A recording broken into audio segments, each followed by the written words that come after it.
नमस्कार दोस्तों, Suratgarh steno classes में आपका स्वागत है। तो दोस्तों, आज से हमारा स्टेनो का एक नया ऑनलाइन बैच शुरू होने जा रहा है, जिसके अंदर स्टेनो को बिल्कुल जीरो लेवल से सिखाया जाएगा। जो व्यक्ति घर बैठे स्टेनो सीखना चाहता है वो हमारे इस बैच के माध्यम से आसानी से स्टेनो सीख सकता है। तो चलिए, आगे बढ़ने से पहले मैं स्टेनो के बारे में कुछ बताना चाहता हूँ कि स्टेनो है क्या।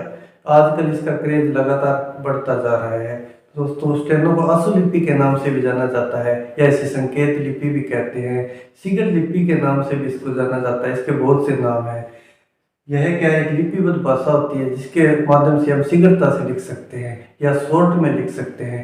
इसको स्टेनो के नाम से जाना जाता है। तो दोस्तों, स्टेनो सीखने के लिए हमारे पास क्या क्या रिक्वायरमेंट होनी चाहिए, यानी किन किन चीज़ों की आवश्यकता होती है, उस पर एक नज़र डाल लेते हैं। तो हमारे पास सर्वप्रथम एक नोटबुक चाहिए। नोटबुक एक जो टेबल्स की नोटबुक आती है, जिसके अंदर इस तरह की टेबल्स बनी होती है, और इस कॉलम वाले टेबल्स को लाना है। उसके अलावा अप्सरा के जो पेंसिल आती है स्टेनो स्पेशल, वो आसानी से आपको मार्केट में मिल जाएगी। और उसके अलावा एक कटर और एक इरेजर होना चाहिए।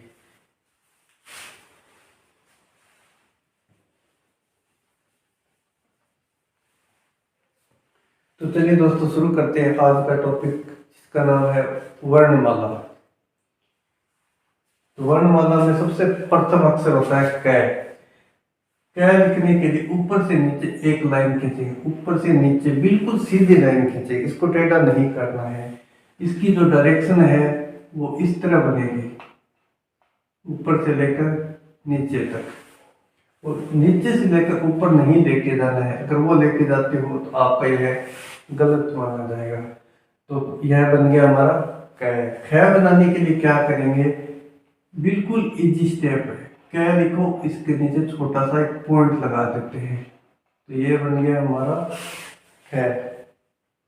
और ख के बाद में दोस्तों अगला हमारा जो शब्द आता है वो है ग। ग बनाने के लिए बाएं से दाएं, ये इंग्लिश के सी का उल्टा होता है। इसको गाय के नाम से जान सकते हैं। और इसको बनाने का जो डायरेक्शन है वो बाएं से दाएं, ना कि दाएं से बाएं। अगर दाएं से बाएं आप बनाते हो तो आपका ये गलत माना जाएगा। सेम ही घय में, घय बनाने के लिए घय बनाओ, इसके नीचे छोटा सा एक पॉइंट लगा देते हैं। इसकी डायरेक्शन भी सेम है। तो ये हमारा घय बन गया। और अगला जो हमारा शब्द आता है वो है अड़य। अड़य का प्रयोग इसमें नहीं होता। यह तो हमारा फर्स्ट लाइन कंप्लीट हुई। उसके बाद शुरू होती है हमारी सेकंड लाइन। और इसको जो लिखने का तरीका है वो मैं बताना चाहूँगा आपको। अभ्यास के लिए लिखोगे तो प्रत्येक कॉलम के अंदर आपको कै को 4 बार लिखना पड़ेगा। इस तरह कै कै कै कै, इसी तरह कै की, इसी तरह कै की। प्रत्येक कॉलम को बीच में से शुरू करके और उसमें कम से कम 4 बार लिखना है प्रैक्टिस के लिए। ठीक है दोस्तों, शुरू करते हैं। अगला चय। चय है बिल्कुल जो अपने अंकों का 9 होता है उसकी तरह बनेगा। ऊपर से थोड़ा मोड़कर नीचे खींच देंगे तो ये हुआ चय। इसको बनाने का डायरेक्शन कुछ ऐसे। और छह बनाने के लिए क्या करेंगे, चय बनाकर सेम रूल, उसके नीचे एक छोटा सा पॉइंट लगा देते हैं। उसकी डायरेक्शन सेम। उसके बाद आता है जय। जय बनाने के लिए क्या करेंगे, क्या बनाकर इसको नीचे से मोड़ देते हैं और इसकी डायरेक्शन भी यही। तो ये बन गया हमारा जय। जय के बाद में अगला जो हमारा शब्द आता है वो है जय। जय बनाने के लिए जय बनाकर इसके नीचे एक छोटा सा पॉइंट लगा देते हैं और इसकी जो डायरेक्शन है वो सेम रहेगी। तो ये बन गया हमारा जय। जय के बाद में आता है ये का प्रयोग इसमें नहीं होता। और उसके बाद अगली लाइन है टैग। टैग बनाने के लिए बाएं से दाएं एक लाइन खींचते हैं, बिल्कुल सीधी लाइन खींचनी है और इसकी डायरेक्शन भी बाएं से दाएं है। ये बना टैग। ट के बाद में हमारा जो अगला शब्द आता है वो आता है ठ। वो ठ बनाना भी बिल्कुल इजी है। ठ बनाकर इसके नीचे छोटा सा पॉइंट खींच देते हैं और ये भी बाएं से दाएं बनाए थे। तो ये हुआ हमारा ठ। ठ के बाद में हमारा जो अगला शब्द आता है वो है ड।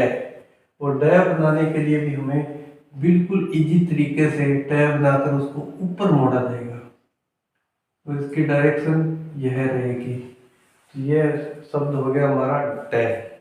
और ड के बाद में जो हमारा अगला शब्द आएगा वो है ढ। ढ बनाने में भी सेम रूल लागू होगा। ढ बनाकर इसके नीचे छोटा सा पॉइंट खींचते जाए, ये हुआ ढ। और ढ के बाद में आता है अण। अण बनाने के लिए नीचे से ऊपर की तरफ घुमाते हैं, ये हुआ अण।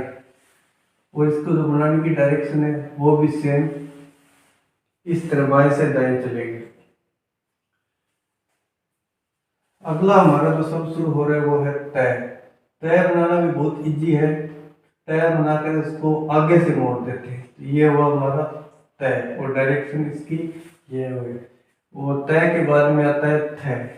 थ बनाने के लिए तय बनाकर इसके नीचे छोटा सा पॉइंट लगाते हैं, ये बन गया थ। Direction same. थ के बाद में हमारा जो अगला शब्द आता है वो है द। द बाएं से दाएं बिल्कुल गोलाई में मोड़ना है और इसकी डायरेक्शन सेम रहेगी। तो द तक कंप्लीट हो गया। उसके बाद में अगला जो हमारा आता है वर्ड वो है ध। ध बनाने के लिए ध बनाकर इसके नीचे छोटा सा पॉइंट लगा देते हैं, तो हमारा ये हुआ ध। और इसकी डायरेक्शन भी सेम रहेगी। और जो न है ये क्या होता है, ट का छोटा रूप होता है। जैसे हमने यहाँ पर ट लिखा है, ये बड़ा रूप है, इसका छोटा सा रूप होता है वो ट होता है। और ये इसको माइनस की तरह होता है देखने में। डायरेक्शन इसकी बाएं से दाएं। तो नए के बाद में शुरू करते हैं हमारा अगला जो वर्ड है वो है पै। पै क्या होता है, इस तरफ से टेढ़ा होता है ऊपर से नीचे की तरफ। वो इसकी डायरेक्शन यह रहेगी। तो पै के बाद में फै। फै बनाने के लिए पै बनाकर इसके नीचे छोटा सा पॉइंट खींच देते हैं, यह हुआ हमारा फै। और फै के बाद में हमारा अगला जो शब्द आता है वो है पै। पै बनाकर इसको नीचे से मोड़ देते हैं, यह हुआ हमारा शब्द बैग।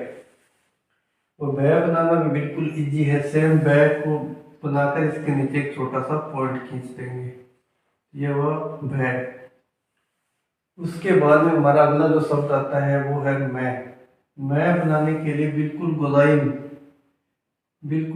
में जीरो बनाएंगे छोटे, यह हुआ मैं। इसकी डायरेक्शन भी ऐसे बनेगी। तो मैं तक कंप्लीट हो चुके दोस्तों। इसके बाद में हमारा जो अगला शब्द आता है वो है ये यज्ञ। यह बनाने के लिए ऊपर से नीचे टेढ़ा ऐसे मोड़ देते हैं और इसकी डायरेक्शन यह रहेगी। और ये के बाद में हमारा अगला जो शब्द आता है वो है रह। रह दो तरीके से बनता है, इसको बिल्कुल समझने वाली बात, ऊपर से नीचे और नीचे से ऊपर, यह दोनों तरफ से बनता है और दोनों तरफ से इसका प्रयोग होता है स्टेनो में। इसकी डायरेक्शन भी दोनों तरफ से आएगी, ऊपर से नीचे, नीचे से ऊपर। यह हुआ हमारा रह के बाद में अगला शब्द आता है लय। लय भी नीचे से ऊपर बनता है और ऊपर से मोड़ देते हैं, तो ये हुआ हमारा लय। लय के बाद में अगला शब्द आता है वह का। वह क्या होता है, ये हमारे दय का उल्टा होता है। यह भी बिल्कुल बाएं से दाएं बनेगा और इसकी डायरेक्शन भी ये होगी। तो वह तक कंप्लीट हो गया। आशा करता हूँ आपको समझ में आ गया होगा। चलिए अगली लाइन में चलते हैं। अगली लाइन है स। सरगम, स षटकोण और स सलेट। इन तीनों स स्टेनो में एक जैसे लिखे जाएंगे। इसका रीजन भी मैं आपको बताऊंगा। स लिखने के भी रह की तरह दो तरीके हैं, ऊपर से नीचे और नीचे से ऊपर, फिर ऊपर से नीचे। यह दोनों तरीके से स्टेनो लिखे जाएंगे और दोनों तरह से आपको प्रैक्टिस भी करनी है। ये स्टेनो, ये सह भी सेम रहेगा, ये सह भी सेम रहेगा और ये सह भी सेम रहेगा। इसकी पहचान हिंदी के शब्दों से करनी है। जब हम इसका स्टेनो से हिंदी में अनुवाद करेंगे तब हमें खुद समझ में आ जाएगा कि ये सह दोनों तरफ से कैसे लगते हैं या एक ही सह क्यों होते तीनों शब्दों के। तो चलिए अगला हमारा शब्द है होता है इंग्लिश के सी वर्ड की तरह होता है, बिल्कुल इंग्लिश के सी की तरह होता है के बाद हमारा अगला शब्द आता है सहस्त्रीय। सहस्त्रीय लिखने के लिए टैब बनाकर इसके नीचे नया बनाते हैं, जैसे हमने टैब नया इसके नीचे नया बनाते हैं। ये हो गया हमारा सहस्त्रीय। सहस्त्रीय के बाद में अगला हमारा जो वर्ड आता है वो है त्रय। त्रय त्रिशूल। त्रय त्रिशूल बनाने के लिए तय के अंदर रह लगाते हैं, तो ये हो गया त्रय त्रिशूल। जैसे क के अंदर रह लगाने से क्रय बन जाता है, वैसे ही तय के अंदर रह लगाने से ये त्रय बन गया। और अगला जो हमारा शब्द है वो है ज्ञ ज्ञानी।